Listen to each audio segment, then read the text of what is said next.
శ్రీ గణేశాయ నమః. ఓం శ్రీకృష్ణ పరబ్రహ్మణే నమః. శ్రీమద్భాగవతం తృతీయ స్కంధం సాంఖ్యయోగం అయిపోయింది. ఇప్పుడు అమ్మ యోగ లక్షణాలను వివరిస్తాను విను అని చెప్తున్నారు. సమస్త గురుమండలికి హృదయపూర్వక ధన్యవాదాలు తెలుపుకుంటూ భాగవతం చదువుకుందాం.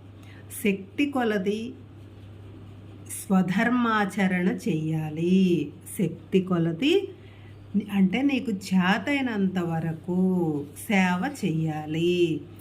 శాస్త్ర నిషిద్ధ కర్మలు చెయ్యకూడదు. అంటే శాస్త్రానికి విరుద్ధమైన పనులు చేయకూడదు. దైవికంగా లభించిన ద్రవ్యముతో సంతృష్టి చెందాలి. అంటే దైవం ప్రసాదించిన దాంతోనే సంతృప్తిగా ఉండాలి. మహాభాగవతుల చెయ్యాలి, పాదసేవ చెయ్యాలి. నీచ కర్మలు చేయకూడదు. మోక్ష ధర్మాల యందు అనురక్తి కలిగి ఉండటం, శుభ్రమైన మితాహారాన్ని భుజించాలి. ప్రతిబంధకాలు లేని ప్రశాంతమైన స్థానంలో ఉండాలి. ఎవ్వరినీ హింస కలిగించకుండా ఉండాలి. సత్యవర్తనము, ఇతరులకు చెందిన దాన్ని అపహరించకుండటం, న్యాయార్జిత ధనములో తనకెంత అవసరమో అంతే స్వీకరించాలి. బ్రహ్మచర్యము, తపస్సు, శౌచము పాటించటం, సద్గ్రంథాలను అధ్యయనం చెయ్యటం, పరమపురుషుడైన సర్వేశ్వరుని అర్చించటం, మౌనం, ఆసన సిద్ధిని అలవరుచుకోవాలి.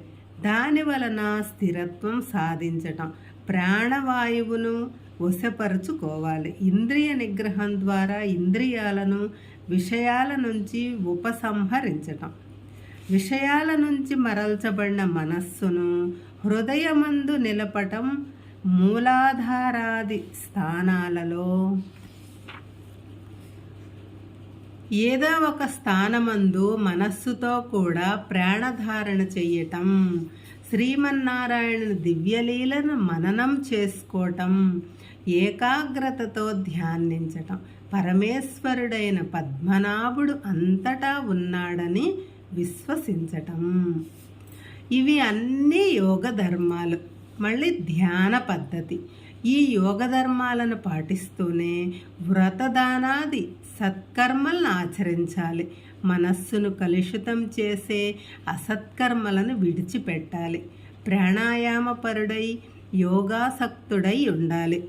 శుచి అయిన ప్రదేశంలో స్థిర సుఖాసనుడై దర్భాసనము, దానిపైన జింక చర్మము, దానిపై శుభ్ర వస్త్రము వేసుకుని కూర్చోవాలి. శరీరాన్ని నిటారుగా ఉంచుకొని కుంభక పూరక ప్రాణాయామం చేసి అన్నమయాది కోశ శుద్ధిని అన్నమయ కోశాన్ని శుద్ధి చేసుకుని చంచలమైన మనస్సును సుస్థిరం చేసుకుని తీవ్రమైన యమము ద్వారా కాల్చి శుద్ధి చేయబడిన కాంచనంలాగా మనస్సును శుద్ధి చేసుకోవాలి. ఈ విధంగా వాయువుని జయించిన యోగికి ప్రాణాయామాగ్నిచే వాతపిత్తాది దోషాలు హరించుకొని పోతాయి. ధారణచే పాపాలు, ప్రత్యాహారముచే పూర్వ సంస్కారాలు దహించుకుని పోయేలాగా చేసి ధ్యానముచే రాగద్వేషాలను, త్రిగుణాల ప్రభావాన్ని నివారించుకొని తన నాసికాగ్రాన దృష్టిని కేంద్రీకరించాలి. ఆ విధంగా దృష్టిని నిలిపి పరిశుద్ధ మానసముతో ఆ దివ్య సుందరమూర్తి అయిన శ్రీమన్నారాయణుని రూపగుణ వైభవాలు స్మరిస్తూ ధ్యానం చెయ్యాలి. పీతాంబరధారి జగన్నివాసుడు చతుర్బాహువులతో శంకుచక్ర గదా పద్మాలను ధరించువాడు, భక్తులకు అంతర్దృష్టిని పెంపొందించువాడు, సద్గుణభూషణుడు, నిత్యయవ్వనుడు, పుణ్యశ్లోకుడు, సుందరాకారుడు, యశోవిలాసుడు, సకల లోక నమస్కృత పాద పద్మాలు కలవాడు, భక్త హృదయవాసి, అనంతుడు, సర్వేశ్వరుడు, సర్వాంగ సుందరుడు అయిన ఆ దివ్యమోహనమూర్తిని పాదాల నుంచి శిరస్సు దాకా, శిరస్సు నుంచి పాదాల వరకు ఉన్న ప్రతి అంగాన్ని, ప్రతి ఆభరణాన్ని తేరిపారా పరికిస్తూ మనస్సులోనే ముద్రింపబడేలాగా గమనించి చూడాలి. పాదాల అడుగుననున్న హలము, వజ్రము, అంకుశము, కమలము, ధ్వజము, ఛత్రము మొదలైన మంగళకరమైన రేఖలు గలవి. చందమామల వలె మెరుస్తున్న గోళ్ళు కలవి. పావనగంగ ఉద్భవించిన బొటన వ్రేలు గలది. ఎర్రతామరల వంటివి. భక్తుల యొక్కయు యోగుల యొక్కయు హృదయాలలో శాశ్వతంగా చోటు చేసుకున్నట్టివి అయిన ఆ శ్రీహరి పాద పద్మాలను నిరంతరం ధ్యానించాలి. సకల సౌభాగ్యదాయిని జగన్మాత అయిన లక్ష్మీదేవి యొక్క ఒడిలో విలాసంగా వెలసియున్న శ్రీహరి మోకాళ్లపై మనస్సు నిల్పాలి. గరుత్మంతుని బంగారు భుజాలకు రెండు వైపులా అమరియున్న ఆ పరమేశ్వరుని తొడలపై మనస్సు నిలపాలి. సొగసుగా వేలాడుతున్న అంచులతోనున్న పీతాంబరంతోరు చిరుమువ్వల మలతాడుతోనూ ముచ్చటగా చుట్టబడిన ఆ కటి ప్రదేశాన్ని భక్తితో కొలవాలి. బ్రహ్మదేవుని జన్మస్థలమైన పద్మం ఉద్భవించిన ఆ పరమ పురుషుని నాభీస్థలాన్ని స్మరించాలి. దివ్యమైన మకరత మాణిక్య దీప్తులతో లక్ష్మీదేవికి నివాస స్థానమైన ఆ శ్రీహరి వక్షస్థలాన్ని భావిస్తుండాలి. కౌస్తుభమణితో విరాజిల్లే వైకుంఠవాసుని కంఠాన్ని చింతిస్తుండాలి. రత్నాల భుజ కీర్తులతో రంజిల్లుతూ సాధుజనుల రక్షణకై సదా సిద్ధంగా నుండే ఆ విష్ణుమూర్తి బాహుదండాలను స్మరిస్తుండాలి. దుష్టుల్ని శిక్షించే 1000 అంచుల సుదర్శన చక్రాన్ని రాజహంస వలె శ్రీహరి చేతిలో విలసిల్లే పాంచజన్య శంఖాన్ని, శత్రు భయంకరమైన కౌముదకీ గదను హృదయంలో పదిలపరుచుకోవాలి. నిత్య పరిమళాలతో నిగారించే వైజయంతి మా వనమాలలను, అఖిల లోకాలకు ఆత్మరూపమైన కౌస్తుభమణిని, వైకుంఠనాథుని కంఠసీమలో వేర్వేరుగా ధ్యానించాలి. మకర కుండలాల మణికాంతులతో మెరిసిపోయే చెక్కిళ్ళ సొంపులతో తీర్చిదిద్దబడిన కనుబొమ్మలతో, నల్లని ముంగురులతో ముద్దుల మూటగట్టు ముకుందుని ముఖార విందాన్ని ధ్యానించాలి. శరణాగతుల ఆర్తులను తీర్చటానికి అభయమిచ్చే చక్రపాణి పాణి పద్మాలను హృదయ పద్మంలో భావన చెయ్యాలి. ఆధ్యాత్మిక, ఆదిదైవిక, ఆదిభౌతిక తాపత్రయాల నివారణకు ఆ కమలాక్షుని కరుణాకటాక్ష వీక్షణాలను స్మరణం చేసుకోవాలి. యోగులు స్వామి యొక్క మందస్మిత ముఖారవింద ప్రసన్నతను నిర్మల మానసంతో మననం చేసుకోవాలి. శిరస్సులు వంచి కొలిచే భక్తుల దుఃఖ బాష్ప జలాలను శుష్కింపజేసి ఉదారంగా అనుగ్రహం చూపే శ్రీహరి సుందర దరహాసాన్ని నిరంతరం ధ్యానించాలి. మునులు ఆ మహనీయుని భ్రూమండలాన్ని, ఆయన మందహాసాన్ని, అందమైన పలువరసను తలుచుకుంటూ ధ్యానం చేయాలి. ఆ విధంగా అన్ని అంగాలను, స్థానాలను వేర్వేరుగా మనస్సులో నిలుపుకొని ధ్యానం చేయాలి. నిష్కలంక వర్తనుడైన మహాత్ముడు ఈ విధంగా పరమేశ్వరునిపై చిత్తాన్ని నిలిపి అత్యంత మోదముతో మేను పులకించిన వాడై ఆనంద బాష్పాలు పొంగిపరలగా అంతులేని సుఖసాగరంలో తేలియాడుతుంటాడు. చిత్తము భగవానుని యందు లయమైపోగానే ధైర్యము, ధ్యానము ఒక్కటే అవుతాయి. మోక్షాన్ని అపేక్షించిన అతని మనస్సు దేని చేతను బంధించబడదు. భగవంతుని కంటే ఇంకేదియూ అతనికి ఎక్కువ కాదు, అవసరం లేదు. ఇంకేదియూ కనిపించదు. అనన్య భక్తి ఏర్పడుతుంది. పెద్ద తేజస్సుతో చిన్న దీపం తన అస్తిత్వాన్ని కోల్పోయినట్లు ఆత్మధ్యాసలో తన దేహధ్యాసను విస్మరిస్తాడు. సర్వము భగవన్మయమే అని చూస్తాడు. అనన్యభావమే మోక్షము. అతనికి ఆత్మతత్వము అనుభూతమవుతుంది. అతడు జీవన్ముక్తుడవుతాడు. అతని శరీరం పనిచేస్తున్నా చెయ్యకపోయినా ఏమీ పట్టించుకోడు. కర్మఫలం అనుభవించవలసి ఉన్నంత వరకు సంసారంలో మెలుగుతూ ఉంటాడు. కానీ వాటిని స్వప్నంలోని అనుభవాలుగా మాత్రమే భావిస్తాడు. ఆత్మ సర్వత్రా సర్వభూతాలయందు వెలుగుతూ ఉంటుంది. ప్రకృతితో కలిసి దేవతలు, మనుష్యులు, జంతువులు, స్థావరాలు మొదలైన విభిన్న యోనులలో విభిన్న గుణాలతో జీవునిగా వెలుస్తున్న ఆత్మ మాత్రం ఒక్కటే. భగవంతుని యందు అనన్య భక్తి చేతనే జీవుడు మాయాజాలం నుంచి పడగలడు. భక్తి యోగం. ఓ మాత, మనుజుల యొక్క ఫలాసక్తి సంకల్పాలలోని తారతమ్యాలను అనుసరించి వారిలో భక్తి భావాలు ఉదయిస్తాయి. అవి తామసికము, రాజసికము, సాత్వికము అని 3 విధాలు. ఇతరులకు హింస కలిగిస్తూ దంభము, మాత్సర్యము, రోషము, తమోగుణము, భేదబుద్ధి కలిగి ఉండి నన్ను కొలవటం తామసిక భక్తి అనిపించుకుంటుంది. గొప్ప గొప్ప విషయ వస్తువులను, ప్రావీణ్యాన్ని, సామర్థ్యాన్ని, భూములను, ఐశ్వర్యాలను, కీర్తిని కోరుకుంటూ ఆడంబరార్భాటాలతోనూ పేరు ప్రతిష్టల కోసము కవ్యయ ప్రయాసలతోనూ నన్ను పూజించటం రాజసిక భక్తి అనబడుతుంది. పూర్వకర్మలను పరిహరింపజేసేది భగవద్భక్తి ఒక్కటే అనే విశ్వాసంతో సమస్త కార్యాలు భగవదర్పిత భావంతో లోకులకు మేలు చేకూర్చే పనులు చేస్తూ భగవంతుని సేవించటం సాత్విక భక్తి. నా యొక్క దివ్య గుణ వైభవాలు విన్నంతనే భక్తి పరవశులై నన్ను ఆశ్రయించిన వారు ఉత్తమ భక్తులు.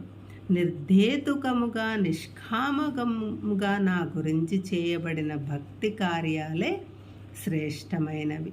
నిష్కామములైన నా భక్తులకు సాలోక్యము, సామీప్యము, సారూప్యము, సాయుధ్యం అనే ముక్తులే ధ్యేయము. అందుచేత మహాత్ములైన వారు తమ సొంత కోర్కెలను తీర్చేవే అయినా నా ఆరాధనకు దూరం చేసే ఏ ఇతర కార్యాన్ని చేపట్టరు. దీనిని ఆంత్యతిక భక్తి యోగం అంటారు. త్రిగుణాలకు అతీతుడైన మనిషి నా వంటి ఆకారాన్ని పొందుతాడు. నా భక్తుడు సంధ్యావందనాది నిత్య కర్మలయందు, జగత్ కళ్యాణార్థం చేసే యజ్ఞయాగాది నైమిత్తిక కర్మలయందు అత్యంత శ్రద్ధాసక్తులను కలిగి ఉండాలి. గురువులయందు శ్రద్ధాభక్తులు కలిగి ఉండాలి. పాంచరాత్రాదులలో చెప్పబడినట్లు నిష్కామ బుద్ధితో నన్ను ఆరాధించాలి. నా రూపాన్ని దర్శించటం, స్మరించటం, నా చరిత్రలు వినటం, కర్మలలో చిక్కుకొనకుండా ఉండటం, తనకంటే గొప్పవారిపై ఆదరణ, గౌరవాలు, తక్కువ వారిపై దయాదాక్షిణ్యాలు, సమానులమై స్నేహానురాగాలు కలిగి ఉండటం, యమనియమాలను పాటించటం లాంటి సుగుణాలను అలవరుచుకోవాలి. యోగాభ్యాసం చేయాలి. ఆధ్యాత్మిక, ఆదిదైవిక, ఆది భౌతికాల గురించి తెలుసుకుని ఇతరులకు తెలియజెప్పాలి. శ్రీహరి దివ్యగుణ కీర్తనలు చేస్తూ భగవద్భక్తులను నిజాయితీతో, అనురక్తితోనూ సేవించాలి. అహంకారం లేనివాడివై నిశ్చయులుడై ఉండాలి. ఈ సుగుణాలు కలవాడు నన్ను పొందగలడు. సర్వజీవుల హృదయ కమలాల్లో నుంచే ఈశ్వరుడనైన నన్ను అలక్ష్యము చేసి కేవలం నా విగ్రహాన్ని మాత్రమే పట్టుకొని ఆడంబరంగా పూజించే వాళ్ళు మూఢులు. యథార్థ భక్తితో నన్ను ఆరాధించిన వారి పూజలు నిరర్ధకాలు. సర్వభూతాంతరాత్ముడనైన నా యందు జీవరాశుల యందు మాయావులై భేద దృష్టిని పెట్టుకుని నన్ను పూజించి ఇతర జీవులను ద్వేషించే వారికి మనశ్శాంతి లభించదు. అటువంటి కలుషితాత్ములు అధిక ద్రవ్యము వెచ్చించి ఆడంబరంగా నా పాద పూజలు చేసినా నేను సంతోషించను. అమ్మా, చైతన్యం లేని రాళ్ళు రప్పల కంటే చైతన్యం గల చెట్లు చేమలు శ్రేష్టములు. స్పర్శ జ్ఞానం గల చెట్ల కంటే రసజ్ఞానం గల క్రిమికీటకాదులు శ్రేష్టములు. వాటికంటే గంధ జ్ఞానము కలవి శ్రేష్టములు. వీటికంటే శబ్ద జ్ఞానము వినికిడి శక్తి గలవి శ్రేష్టము. వీటికంటే రూపజ్ఞానము అంటే చూసే శక్తి గలవి శ్రేష్టములు. వాటికంటే పాదాలపై కదిలేవి శ్రేష్టములు. వీనికంటే బహుపాదాలపై కదిలేవి శ్రేష్టములు. వీనికంటే చతుష్పాదులు, వాటికంటే ద్విపాదులు శ్రేష్టతమములు. మానవులలో బ్రాహ్మణులు ఉత్తములు.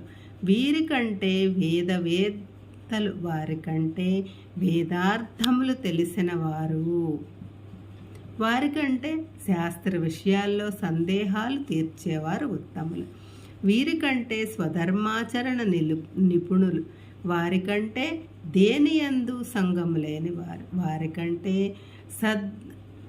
సద్ధర్మపరులు. వీరికంటే సర్వధర్మాలను సర్వస్వభావ విశేషాలను విడిచి సర్వము నాకే అర్పించి అనన్యభావంతో సర్వత్రా సమవర్తనుడై జీవితం గడిపే పుణ్యాత్ముడు సర్వశ్రేష్ఠుడు.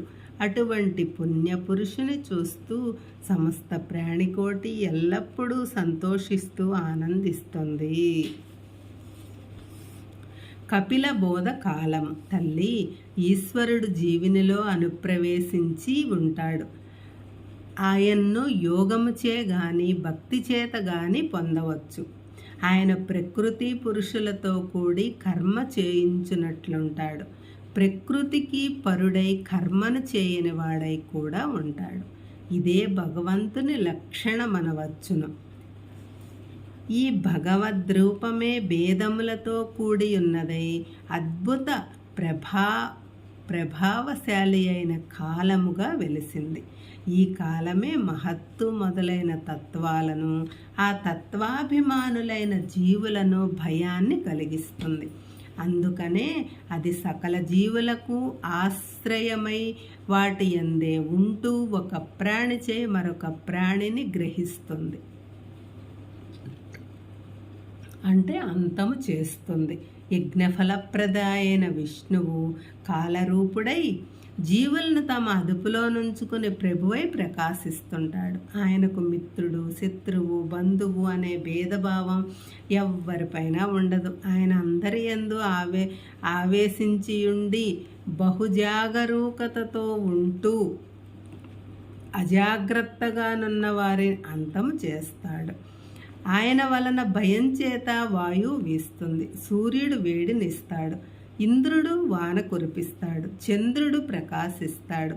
ఆయా కాలాల్లో చెట్లు, లతలు, ఓషధులతో కూడి ఫల పుష్పాదులను ఇస్తాయి. నదులు ప్రవహిస్తాయి, సముద్రాలు హద్దులలో ఉంటాయి, అగ్ని మండుతుంది, భూమి కొండలు బరువును కృంగిపోదు, ఆకాశం సకల జీవాలను చోటిస్తుంది.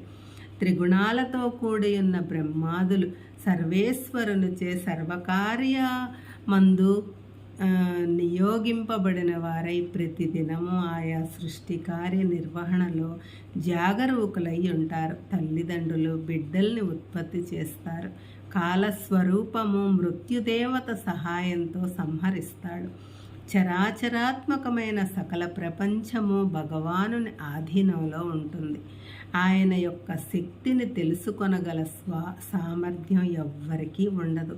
మూఢమైన మానవుడు అశాశ్వతములైన ఇల్లు, పొలము, పశువులు, ధనము, సంతానము, భార్య, బంధువులు లాంటివి శాశ్వతమని నమ్మి వాటి యందు మమకారం పెంచుకొని వివిధ యోనుల్లో జన్మిస్తూ అనేక దేహాలను ధరిస్తారు. అయినా వాటి యందు విరక్తి చెందరు. నరకం అనుభవించిన తర్వాత కూడా దేహి తన దేహాభిమానాన్ని వదలలేక మాయకు లోనై దానినే అంటిపెట్టుకొని ఉంటారు. భార్య పుత్రాదుల సంరక్షణలోనే అహోరాత్రులు కష్టపడి కృషిస్తాడు. ఇంద్రియలోలుడై పాపకర్మలు చేస్తూ కుటిల బుద్ధితో ఇతరులను కష్టపెడుతూ స్వార్థపరుడై సోమరి అయి జవ సత్యాలు కోల్పోయి వ్యాధిగ్రస్తుడైన దేహాభిమానాన్ని మాత్రం వదలడు. ఏ పరివారాన్ని పోషించటానికి అతను అహోరాత్రులు శ్రమించి కృషించిపోయాడో ఆ పరివారమే అతన్ని అసహించుకుని ఈసడిస్తుంది. మృత్యువు ముంచుకొస్తుంది. దేహాన్ని విడిచి యాతనా శరీరంలో ప్రవేశిస్తాడు. యమభటులచే బలవంతంగా ఈడ్చుకుని తీసుకెళ్ళబడతాడు. వాళ్ళు నానా రకాల బాధలు పెడుతుంటే పూర్వజన్మల్లో చేసిన పాపాలన్నీ జ్ఞాపకం వస్తాయి. చిత్రహింసలకు లోనవుతాడు. గత జన్మలలో తాను ఆర్జించిన సిరి సంపదలు, అనుభవించిన ఇంద్రియ సుఖాలు, తనచే పోషింపబడిన ఆలుబిడ్డలు, ఆప్తులు తన వెంట రాకపోగా వాటిని పొందటానికి తాను చేసిన ఆకృత్యాలన్నీ పాపశూలాలై తనను ముక్కలు చెయ్యటానికి ఎదురు చూస్తుంటాయి. అతడు తామిశ్రం, అంధతామిశ్రం, రౌరవం మొదలైన నరకాలలో పడి దుర్భరమైన బాధలను అనుభవించిన తరువాత వేరొక దేహాన్ని ధరిస్తారు. మళ్ళీ అన్నీ పునరావృతం అవుతాయి. హరే కృష్ణ.